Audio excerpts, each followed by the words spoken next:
it was an extremely intense experience to watch, because there's no separation between me and Jesus anymore. When I see Jesus and hear his story, watch his story, I'm looking at me. And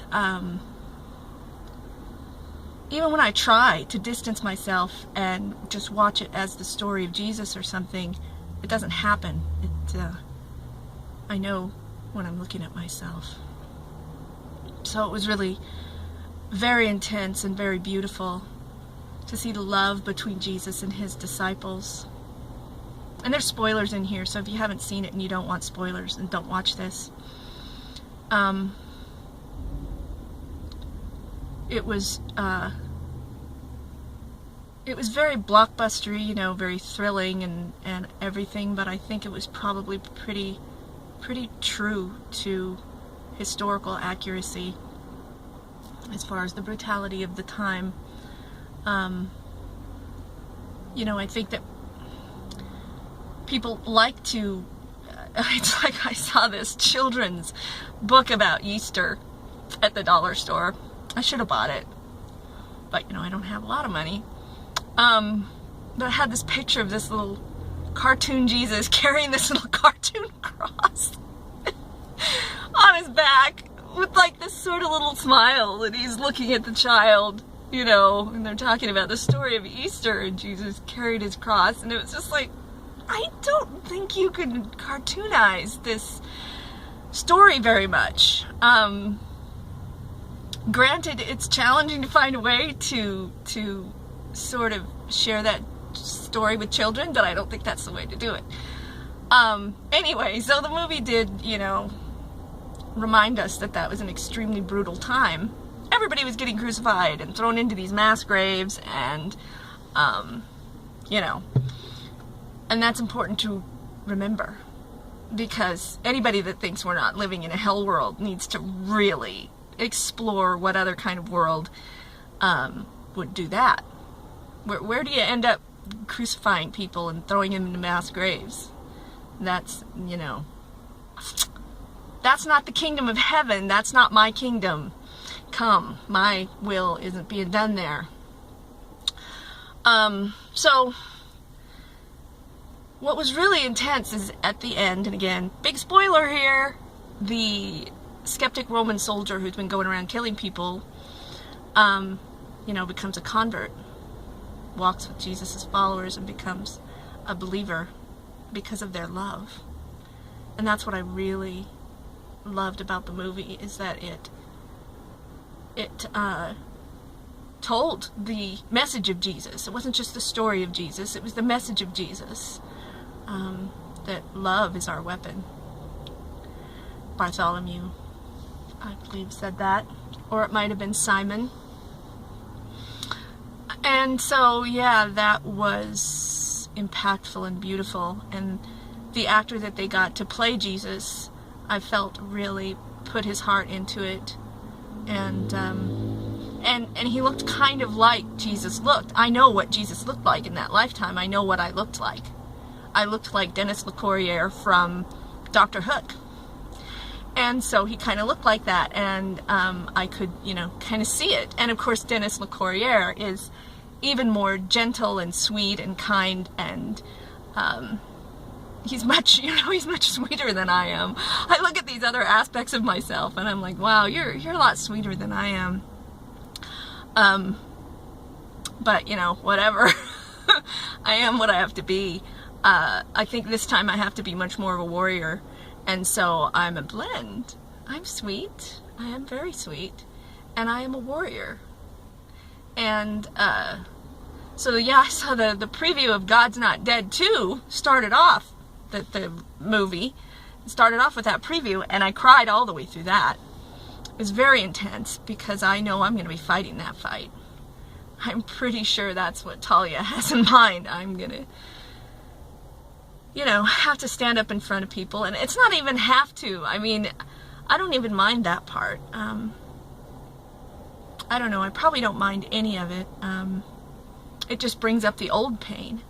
of feeling like my pain's not enough. It's not enough. No, we're not interested. And even though we sent out a questionnaire and asked you to share more of your pain, we actually decided we don't give a shit about your pain and we don't want to hear about it, and we've just said no. We sent this questionnaire out, and you have 10 days to complete it to help us make our decision, but we've actually decided we don't give a fuck what you're going to say there anyway. No. No, your pain does not warrant our attention. Nope. I even said something like, yeah, we've denied you twice now, you know, you do not qualify for any benefits. And it was just like that John Travolta movie. It was like, we've denied you twice. What are you, stupid? You know? So we'll see how that goes. But yeah, so I'm watching the God's Not Dead 2 promo, and it's actually more emotional than the Risen movie. Although I cried silently through much of that as well. Yeah, so I'm just making this movie because if I wasn't Jesus, I would certainly be curious to know what Jesus thought of these movies. So I'll see all of them and, you know, record it, let you know, day of, you know, emotional impact, thoughts, things like that, because that's certainly what I would want to know. Okay, yeah, so I'm gonna go see Whiskey Tango Foxtrot, which should be a real deviation, although I bet there's a lot of truth in that movie. The chick in it, and I don't remember the names. Is it Tina Fey? You'd think with a name like Tina I'd remember, but she's a blade. I know that, and so her movies are always going to be, you know, more challenging to the paradigm than it looks, because she's here to bring the chaos. So I'm excited about that, and I guess I'll let you know what I thought of that too. Peace out.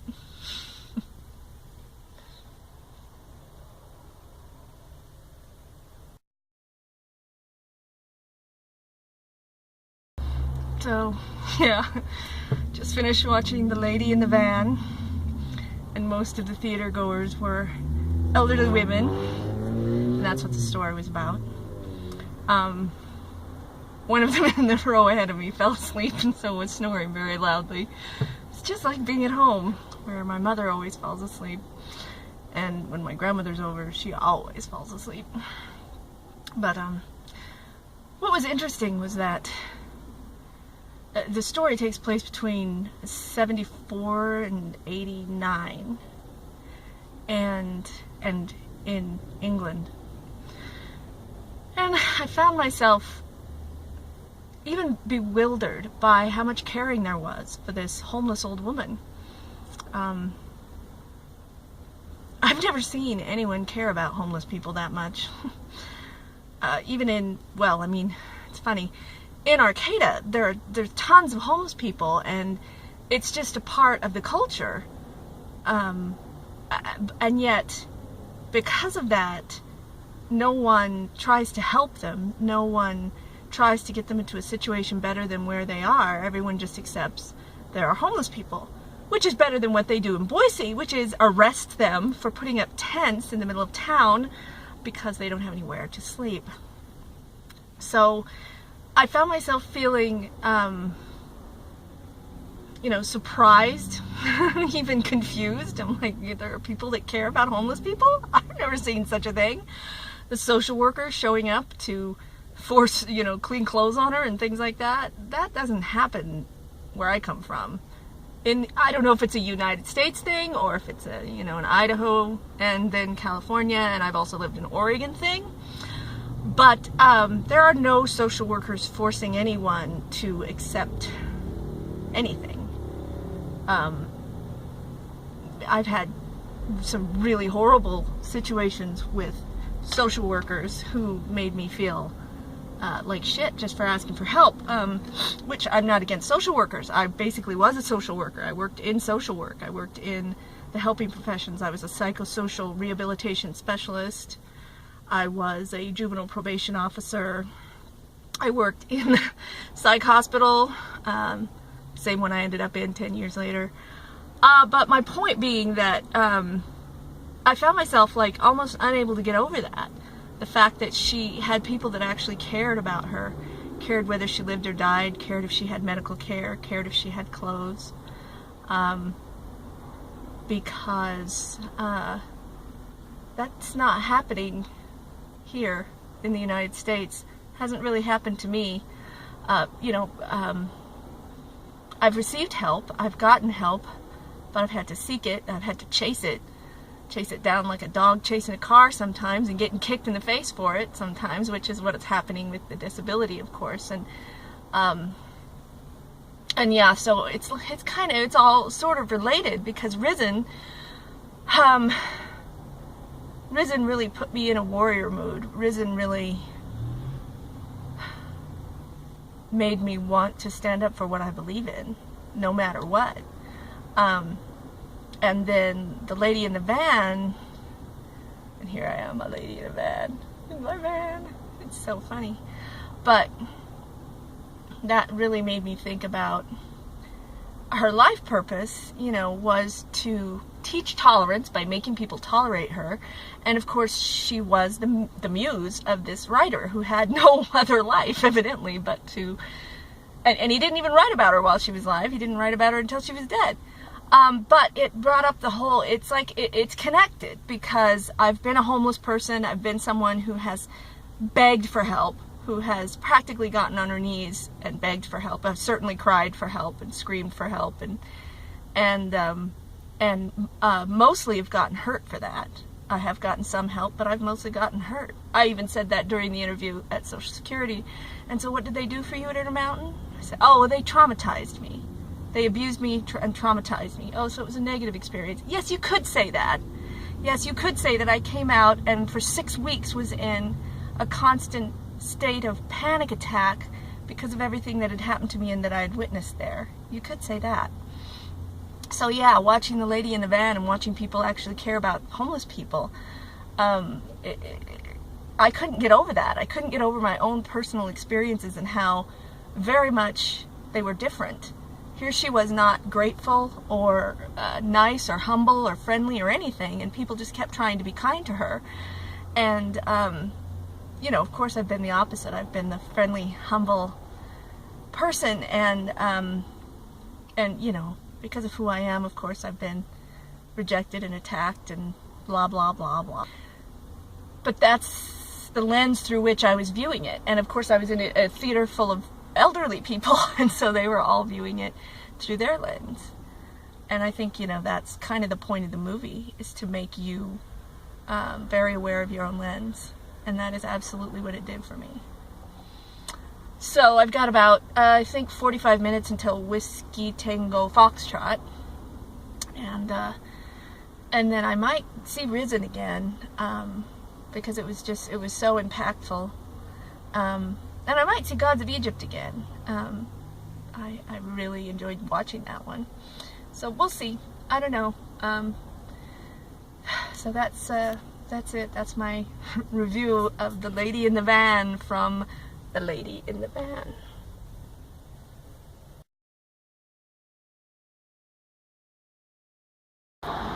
So yeah, I just watched Whiskey Tango Foxtrot, and it was a lot more of a movie than I thought it was going to be. Tina Fey, I am extremely impressed. I'm going to be keeping my eye on you. You're absolutely a Blade. Absolutely. I mean, it was such a Blade story. But yeah, it reminded me of my first few days on the mission at first, because it was like,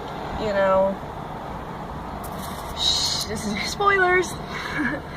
She got there and she's like, I don't think I can do this, and then pretty soon she's addicted to it. But not that I'm addicted to it. But no, what's really going on for me is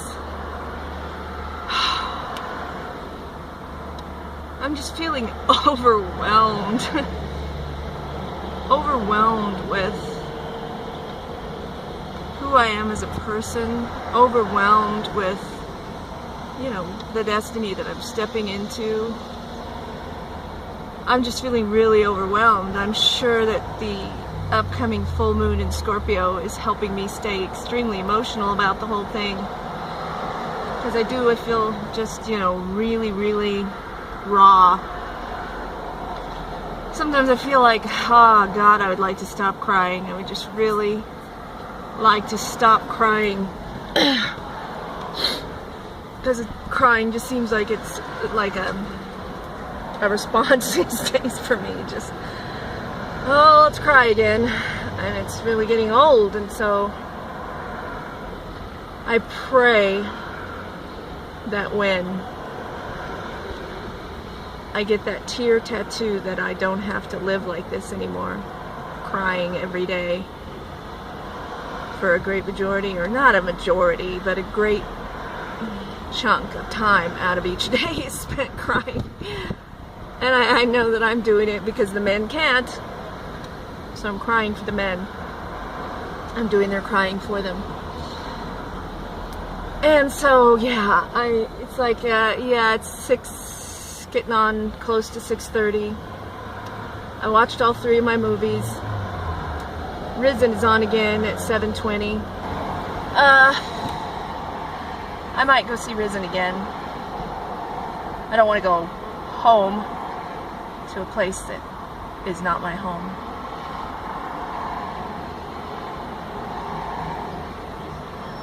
That movie Risen seems more like home.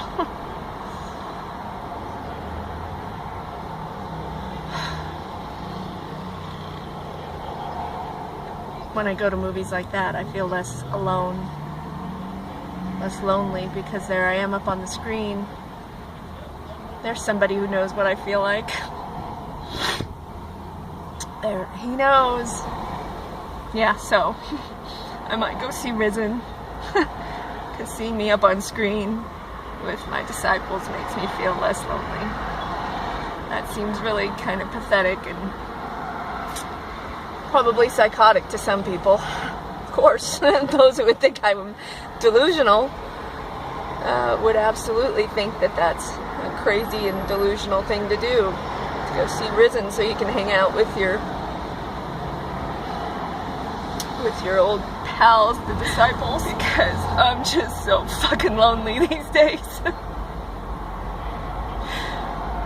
I'm just, seems like, I don't know, maybe the bigger I get, the more I sort of pull away from the people around me, and I guess that's what everybody's doing, because we're all getting ready to meet up with our soul families. And so we're all getting pulled away from situations that do not resonate. Obviously, very little here resonates, except for these movies.